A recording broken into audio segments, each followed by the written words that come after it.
우리가 하나님께 하나님 나에게 나 자격이 없지만 나에게 은혜를 베풀어 주세요. 하나님 나는 벌받아 마땅하지만 제발 이 형벌을 나에게서 거두어 주세요.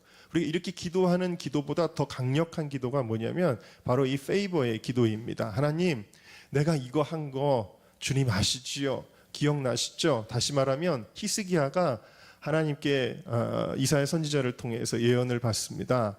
이제 너가 죽게 될 텐데 잘 정리하고 나한테 오도록 해라. 하나님이 그러셨는데 히스기야가 벽을 낯으로 향하여 낯을 벽으로 향하여 정말 눈물을 흘리면서 기도합니다. 하나님 제가 이 땅의 모든 우상들을 다 없애고 이 나라가 주님 잘 섬기도록 정말 제가 수고하고 애쓴 것 아시죠 주님? 그러니까 제발 저에게 생명을 연장해 주셔서 이 나라가 지금 풍전등화 같은 어려움 가운데 있는데 이 위기를 넘길 수 있도록 도와주세요 라고 기도를 합니다. 그랬더니 하나님께서 내가 너의 한 일을 기억한다 라고 말씀하셨어요. 그리고 이 히스기야가 잘한 것 때문에 하나님께서 이 히스기야의 기도를 들어주시지 않을 수 없었다. 이것이 바로 페이버의 기도다라는 사실입니다. 한 가지 예를 들면 저희 교회가 작년 초에 저희가 이제 버스를 한 대를 샀어요. 아시겠지만 버스를 사가지고 아주 새삥이었습니다. 새삥이었는데 우리 지방의 어느 목사님이 버스를 빌려달라고 하셨어요. 아직 우리는 제대로 타보지도 않았는데 버스를 빌려달라고 그러셨어요. 그래가지고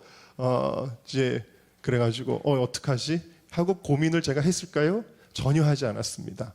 무조건 목사님 빌려가세요 라고 제가 이야기를 했습니다. 제가 그렇게 할 수밖에 없었던 이유가 있어요. 왜 그러냐면 그 교회에서 2년 동안 저희 홀리위크 서울광장에서 할 때 천막을 치고 거기서 부침기를 붙여가지고 열심히 같이 섬겨줬던 교회거든요.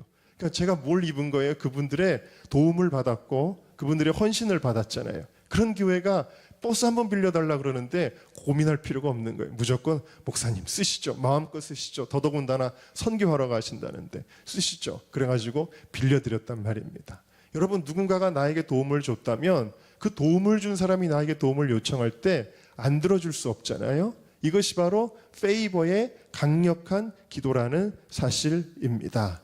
오늘 백부장을 향한 유대인들의 청원이 그렇습니다. 4절 말씀 보시면 이에 저희가 예수께 나와 간절히 구하여 가로되 이 일을 하시는 것이 다시 말해서 백부장의 종을 치료하시는 것이 이 사람에게는 이 백부장에게는 합당하니이다 그랬어요. 무슨 얘기냐면 하나님 이 백부장의 기도는 안 들어줄 수 없는 이유가 있습니다 라는 거예요. 이 누가복음 7장에 나오는 페이버의 원리는 하나님이 사랑하는 대상을 사랑하고 호의를 베풀었을 때 하나님이 이것을 기억하시고 그 사람에게도 호의를 베푸신다라는 원리가 나오는데 하나님이 사랑하는 대상 세 가지 그에게 베푼 호의가 하나님이 그에게 호의를 베풀 수밖에 없는 이유라는 것 세 가지를 여러분들에게 말씀을 좀 드리겠습니다. 첫 번째 함께 따라 하시겠습니다. 한 영혼을 사랑하는 자에게 호의를 베푸십니다. 어제 교회를 이렇게 올라가는데 교회 올라가는 길 옆에 비둘기 한 마리가 쩔뚝거리고 있어요. 이렇게 보니까 다리를 다친 건지 아마 차에 좀 치였는지 비둘기 한 마리가 쩔뚝거리고 있습니다. 그런데 그 비둘기 한 마리를 그냥 지나칠 수가 없어요. 그래서 검색을 했더니 마침 서울대학교에 그 야생동물 구조센터가 있더라고요. 그래서 우리 간사님하고 그 비둘기를 이렇게 안아가지고 박스에 넣어서 그 야생동물 구조센터에 어제 갖다 줬습니다. 비둘기 한 마리의 생명도 이제 그게 소중하게 여겼지만 어떤 분들은 그럴 거예요. 아이 목사님 뭐 그까지 비둘기 한 마리 대단하다고 그거 너무 많아가지고 요즘 오히려 문제가 되는데 하고 생각하실 수 있을지 모르겠습니다. 여러분 마찬가지로 이 백부장의 종은요 비둘기 한 마리 같은 존재였어요. 다시 말하면 이 당시의 종들은 그렇게 인격적인 존재로 대우받지 못했고 다시 말하면 우리 집에 무슨 가전제품, 자동차 이와 같이 재산 목록 중에 하나에 불과한 존재가 종이었다는 말입니다. 그런데 이 백부장은 달랐어요. 그렇게 하찮은 존재가 아니었습니다. 이 백부장은 사랑하는 종이 병들어 죽게 되었더니 이렇게 표현하고 있어요. 백부장은 이 종을 사랑했습니다. 한 영혼을 귀하게 여겼다라는 사실입니다. 그래서 그 백부장의 종을 살려달라고 예수님께 이제 장로들을 보내서 부탁하는 장면을 오늘 보게 되어집니다. 여러분이 지나치는 모든 영혼들 중에 하찮은 영혼은 단 한 명도 없고요. 정말 한 영혼 한 영혼이 다 주님께서 소중히 여기는 영혼이라는 것을 기억하시기를 주님의 이름으로 축원합니다. 어저께 교회에 예배가 다 끝나고 저희 교회가 이제 저녁 예배는 한 달에 한 번 드리는데 그 저녁 예배 시간인 줄 알고 왔는지 저녁에 한 청년이 저희 교회에 왔어요. 예전에도 몇 번 왔던 청년인데 약간 그 정신 질환이 조금 있는 것 같은 그런 청년입니다. 그러면서 와서 예배가 없나요? 네, 예배가 없습니다. 그런데 이제 제가 이렇게 딱 느낌이 뭐냐면 저런 사람은 교회 와도 별로 도움이 안 되니까 라는 생각들이 조금씩은 있는 게 아닌가 하는 마음을 제가 갖게 됐습니다. 사실 그렇거든요. 그런데 저는 항상 그런 영혼 한 사람 한 사람이 올 때마다도 어떤 생각을 하느냐, 지금 예수님이 오신 것이다, 이런 마음을 갖는 거예요. 헌금을 하는데 돈이 없으니까 헌금 봉투에다 자기가 뭘 써서 냈어요. 근데 그 안에 헌금 봉투 이렇게 열어보니까 그 종이에 뭐라고 썼냐면 무한대 체크카드라고 썼어요. 네, 무한대 체크카드. 물론 돈은 없어요. 카드도 안 들었어요. 그냥 자기가 쓴 거예요. 무한대 체크카드 이렇게 써서 헌금을 올렸습니다. 여러분, 이게 장난이라고도 볼 수 있고 혹은 그분에게 진지한 걸 수도 있겠습니다. 그걸 떠나서 어쨌든 한 영혼 한 영혼이다 라는 사실이에요. 저희 교회 시각장애인 한 분이 또 다니시는데 굉장히 불평이 많으시대요. 왜냐하면 늘 피해의식이 있고 또 그러니까 모시고 가고 또 모셔오고 하는 과정에도 보면은 막 이 세상을 저주하고 자기의 인생을 저주하고 나는 그냥 막 그러니까 그분을 섬기시는 분들도 너무 힘이 드는 거예요. 왜냐하면 너무 부정적인 얘기하는 사람, 부정적인 얘기 들으면 힘들잖아요. 그런 얘기를 들어주는 게 힘든 거예요. 그럼에도 불구하고 포기하지 말고 끝까지 잘 섬겨라, 그렇게 이야기를 합니다. 왜일까요? 하나님 앞에는 모든 영혼이 다 소중하기 때문입니다. 여러분, 한 영혼을 소중하게 여기는 자에게 예수님께서 호의를 베푸셨습니다. 그 백부장의 종을 낫게 하시고 이 백부장의 믿음을 칭찬하셨어요. 여러분 모두가 한 영혼 한 영혼을 소중하게 여기시기를 주님의 이름으로 축원합니다. 자, 두 번째 함께 따라 하시겠습니다. 이스라엘을 사랑하는 자에게 호의를 베푸십니다. 이 로마의 백부장, 이 사람은 이방인이죠. 이스라엘 사람이 아님에도 불구하고 5절에 보니까 저가 우리 민족을 사랑했다, 이스라엘 민족을 사랑했다라는 것입니다. 이것을 하나님은 자신에 대한 사랑으로 여기셨어요. 스가랴 2장 8절에 보면 하나님은 이스라엘 백성을 향하여 자기의 눈동자와 같이 여기신다 그랬습니다. 하나님의 선택받은 민족이라는 거죠. 하나님이 사랑하는 민족. 지금 물론 하나님을 알지 못하여 떠나 있어도 집 나간 자식도 소중한 자식이 아니겠습니까? 근데 하나님이 사랑하면 마귀는 미워하게 되어져 있죠. 그래서 역사 이래로 반유대주의, 유대인들을 미워하는, 이스라엘을 미워하는 역사는 끊임없이 지속되어 왔습니다. 애굽에서 바로를 통해 모든 유대인들을 다 멸종시키려고 했습니다. 또 헤롯 왕이 동일한 일을 했었고요. 또 페르시아의 아하수에로 왕 때도 하만의 계계를 통해 모든 유대 민족을 진멸하려는 일들이 있었습니다.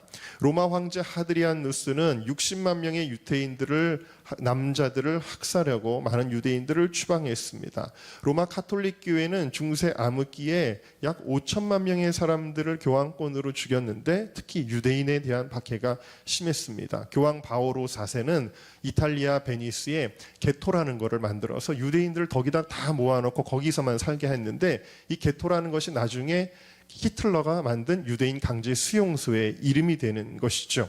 1306년에 10만 명의 유대인이 사형을 받고 또 프랑스에서 추방됩니다. 로마에서 페스트, 오늘날 이 코로나가 유행하는데 로마에서 페스트가 유행할 때는 유대인들이 페스트의 원인이다 이렇게 뒤집어 씌워서 우비를 입게 하고 100만 명 이상을 학살을 하였습니다. 1600년대 폴란드에서 40만 명의 유대인들이 학살을 당했고 제2차 세계대전 때 홀로코스트로 650만 명이라고 하는 유대인들이 죽임을 당했습니다. 그 학살의 비참함은 정말 말로 할 수 없지요. 굶겨 죽이고 독가스로 죽이고 또 그 시체를 가지고 비누를 만들고 이런 반유대주의가 오늘날에도 전 세계적으로 판을 치고 있습니다. 언론들은 아랍과 이스라엘 간의 어떤 분쟁이 있을 때 일방적으로 아랍의 입장에서 모든 뉴스를 내보내서 그 뉴스를 보는 사람들마다 이스라엘을 더 미워하게 만드는 일들이 계속해서 반복이 되고 있는데, 이와 같은 반유대주의가 나타날 것을 아신 하나님께서 성경에 이렇게 기록을 하셨습니다. 창세기 12장 3절에 너를 축복하는 자에게 내가 복을 내리고 너를 저주하는 자에게는 내가 저주하리니 땅의 모든 족속이 너를 인하여 복을 얻을 것이다. 그러니까 우리가 이스라엘을 축복해야 축복을 받습니다. 이스라엘을 저주하는 사람들은 저주를 받게 되어 있습니다. 또 시편 122편 6절에 예루살렘을 위하여 평안을 구하라. 예루살렘을 사랑하는 자는 형통하리로다. 그래서 이것은 역사 속에서 실제로 실현이 되는데, 이집트, 아수르, 바벨론, 페르시아 등 이스라엘을 침략했던 나라들은 잠시 연단의 도구로는 쓰임 받을지 모르지만 결국 다 멸망하고 몰락했습니다. 현대사에 이르러서 대영 제국은 세계 각지에 흩어진 유대인들의 피난처였고, 유럽에서도 막 추방당하는 유대인들을 받아주는 나라였는데, 해가 지지 않는 대영 제국으로 하나님이 축복을 해주셨지요. 또 1차 세계대전 당시에 영국이 팔레스타인의 유대인 국가를 세울 수 있도록 발표와 선언이라는 약속을 해주었어요. 그리고 하나님이 그렇게 영국을 축복하셨는데, 영국이 아랍산 원유가 필요하게 됩니다. 그러니까 이스라엘의 편을 들지 않고 그 다음에는 이제 아랍의 편을 들기 시작합니다. 그래서 이 1930년대 초에 유대인들의 팔레스타인 이주를 금하는 백서를 발표했는데, 이 문서가 결국 수백만의 유대인들이 독일에서 죽임을 당하는 그러한 결과에 기여하게 되어졌습니다. 대영 제국은 제2차 세계대전의 여파로 와해되고 다시 작은 섬나라가 되었죠. 600만 명의 유대인을 학살한 히틀러의 독일 제국은 1000년 동안 지속될 것처럼 강해 보였지만 결국 13년 만에 패망의 잿더미 속에 완전히 매장되고 히틀러는 자살하여 죽고 말았습니다. 지금 세계에서 가장 유대인들을 그래도 보호하는 나라는 미국이지요. 하나님께서 이 미국을 세계 최강대국으로 축복하시는 이유는 바로 유대인들이 잘 살 수 있도록 해주는 나라였기 때문입니다. 물론 지금 기류가 좀 바뀌긴 합니다만, 그래도 지금 미국의 상원의원 중에 유대인이 8명, 하원의원 중에 유대인이 25명이나 된다는 거예요. 그만큼 유대인들의 영향력이 강한 나라이죠. 우리 여선교회 회원들이 여태까지 그런 기도를 해보신 적이 별로 없으시겠지만, 앞으로는 이스라엘을 축복하는 기도를 하셔서, 정말 마지막 때는 무엇입니까? 이스라엘 백성이 하나님을, 메시아를 발견하고 회개하는 그날이지요. 여러분들이 이스라엘을 축복하고 기도하는 여러분들이 되시기를 주님의 이름으로 축원합니다. 특별히 한국에 도움을 주었던 민족이라는 것을 우리가 안다면 마땅히 그렇게 해야 됩니다.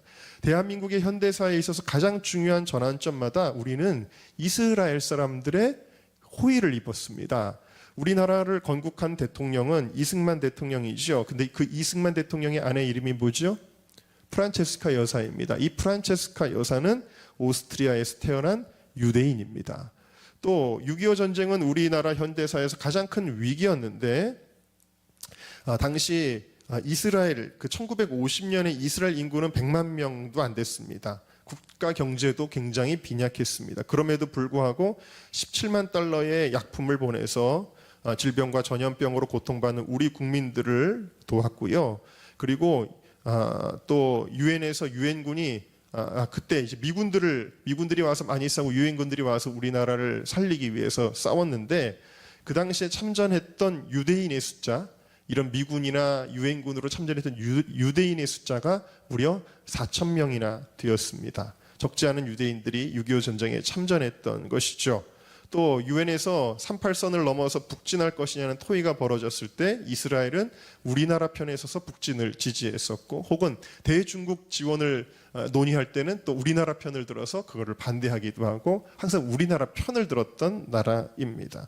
또 태평양 전쟁 당시에 일본의 기선을 제압했고, 6.25 전쟁에서 정말 밀리는 전세를 역전시켰던 인천 상륙작전의 영웅이 누구죠? 메가더 장군 아닙니까? 이 메가더 장군이 바로 유대인입니다.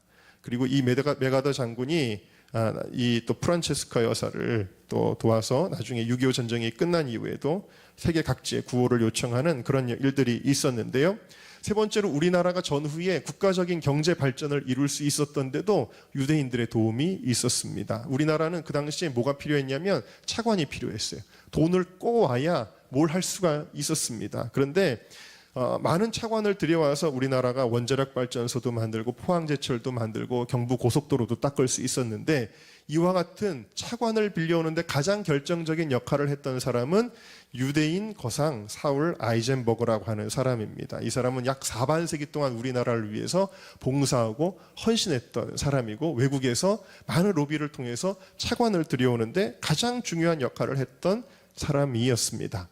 또 우리나라 새마을운동, 박정희 대통령이 추진했던 이 새마을운동은 사실은 이스라엘의 키부츠에서 배워온 기술이었습니다. 이스라엘은 중동 국가들 중에 가장 먼저 우리나라와 수교했던 나라였는데, 그런데 우리나라도 역시 아랍의 원유가 더 필요로 하게 되었습니다. 그래서 이스라엘을 배신하고 국교를 끊고 또 친아랍 정책을 표방하고 최근에는 할랄 정책이나 이런 것들을 할 때마다 대통령들에게 아주 불행한 일들이 일어났습니다. 제가 이걸 자세하게 설명하면 아주 재미있고 놀라운 일들이 있었지만, 또 그것이 어떤 너무 정치적인 얘기가 될까 봐 말씀 안 드리지만, 이스라엘을 버리고 아랍을 선택할 때마다 대통령들에게 불행한 일들이 일어났습니다.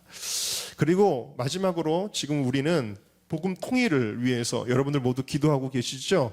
근데 통일이 되려면 북한의 이 우상 정권이 무너져야 됩니다. 근데 이 우상 정권을 무너뜨리는데 지금 어떤 방법을 쓰고 있냐면, 북한 정권의 돈줄을 지금 다 끊고 쥐고 있어요. 근데 이 일에 또 지금 굉장히 역할을 하는 사람들이 유대인이라는 걸 여러분들이 알고 계시나요? 2015년 말에 오토 원비어라고 하는 한 청년이 북한에 억류됐다가 식물인간이 되어서 풀려났습니다. 근데 이 오토 원비어가 바로 유대인입니다.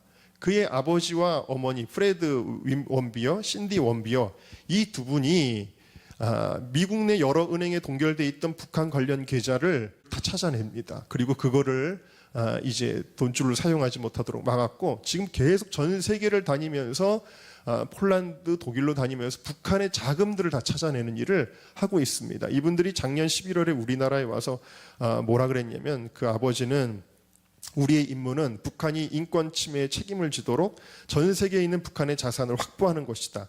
북한이 세계의 어느 곳에서도 돈을 벌지 못하도록 싸울 것이다. 그 어머니는 이렇게 얘기했습니다.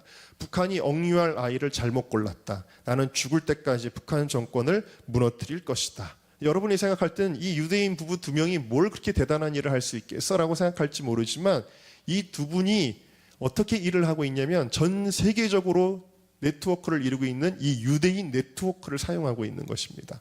특별히 유대인들은 북한을 싫어합니다. 왜냐하면 북한에서 만드는 미사일 기술, 핵 기술, 심지어 땅굴 파는 기술, 이게 다 이스라엘을 유업하는 하마스와 중동 아랍 국가들에게 지원되고 있기 때문에, 이게 다 악의 축으로 연결되어 있기 때문에 이 북한 문제에 가장 예민한 게 이스라엘이에요. 그래서 이스라엘이 지금 이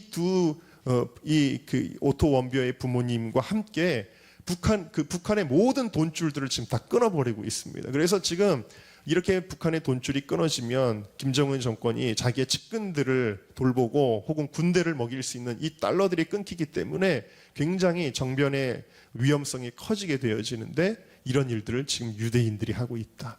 그러니까 우리나라의 역사 순간순간마다 우리는 이스라엘에 굉장한 많은 호의를 입고 있다는 것을 알 수가 있습니다. 세계가 이스라엘을 미워해도 우리는 이스라엘을 위하여 중보하고 축복하고 기도해야 될 줄로 믿습니다.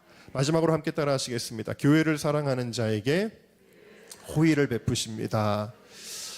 이 백부장이 유대인들을 5절에 보니까 우리를 위하여 회당을 지었다 그랬습니다. 이들의 회당은 오늘날 우리에게 교회나 마찬가지죠. 교회는 그리스도의 몸입니다. 예수님이 가장 사랑하는 존재는 교회입니다. 여러분, 이스라엘의 포로기에 고레스라고 하는 페르시아의 왕은 유대인들이 예루살렘의 성전을 회복할 수 있도록 도와주었습니다. 이 고레스 왕은 하나님을 믿는 사람이 아니었음에도 불구하고 하나님께서는 그 일로 인하여 고레스를 엄청나게 축복하는데, 그를 나의 목자다, 나의 모든 기쁨을 성취할 것이다, 나의 기름 부음 받은 고레스다, 내가 그를 지명하여 불렀다. 엄청난 축복을 막 쏟아 부어주고 있습니다. 그 이유가 뭘까요? 교회에 공헌하는 사람, 교회에 유익하게 하는 사람을 하나님께서 축복하시는 줄로 믿습니다. 하나님은 우리가 경외할 분이십니다. 두려워할 분이십니다. 우리가 겸손해야 됩니다. 겸손해야 되는데 하나님이 코로나 사태를 통해서 특별히 한국 교회를 굉장히 해롭게 하는 두 그룹을 드러내셨습니다. 첫 번째는 신천지입니다. 한 해에도 신천지로 넘어가는 한국 교인들의 숫자가 어마어마합니다. 우리가 전도하는 숫자보다 신천지에 뺏기는 숫자가 더 많습니다. 이 신천지를 드러내셨습니다. 또 하나는 최근에 동성애자들을 드러내셨습니다.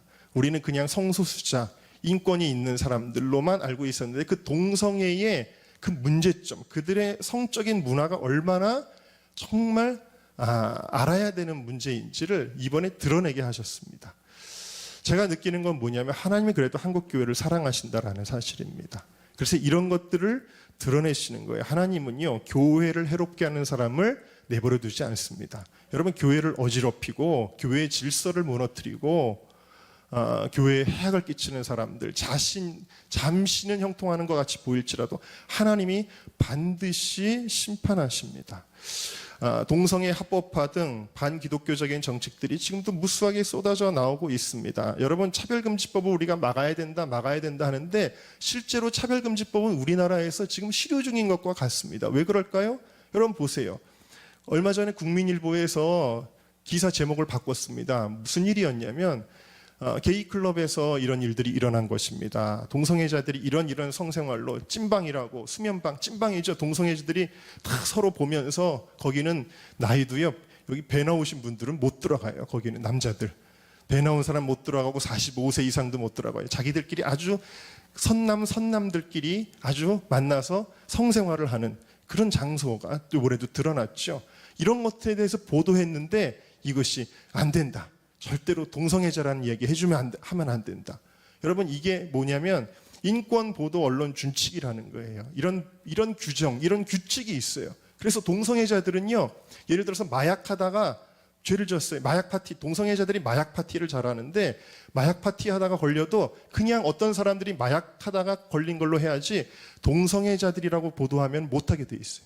또 여러분, 미국도 차별금지법이 통과된 미국이나 영국이나 이런 나라들도요, 그 질병관리본부 홈페이지에 가면은 동성애가 에이즈를 유발하는 그 연관성에 대한 자료가 다 올라와 있습니다. 우리나라는요, 동성애와 에이즈에 대한 연관성에 대한 자료가 이미 다 삭제됐습니다. 왜 그런 줄 아세요? 동성애자들이 그런 거 보여주면 안 돼요. 아무 관계 없어요. 이렇게 막는 거예요. 그래서 그런 얘기하면요, 그게 걸린다는 거예요. 그래서 국민일보 기사 제목이 다 바뀌어버렸어요. 다 삭제당했어요. 여러분, 지금 우리는 차별금지법이 어느 정도 통과된 사회를 살아가고 있는 것입니다. 여러분, 이럴 때 정말 이 한국교회의 거룩과 대한민국의 거룩을 위해서 수고하고 애쓰는 사람들이 얼마나 많이 있는지 모르는데 하나님께서 그런 사람들을 기뻐하신다라는 것입니다. 우리 모두에게 어떤 평가가 있어야 되느냐? 나는 교회의 어떤 존재인가? 나는 교회의 어떤 존재인가? 나는 정말 교회를 이롭게 하는 존재인가? 여러분들에게 스스로 질문하면서 저는 우리 관악서 지방의 모든 여성교회 회원들이 정말 없어서는 안 되는, 교회에서 없어서는 안 되는 꼭 유익한 존재라고 저는 믿는데 여러분들도 그러신 줄로 믿습니다.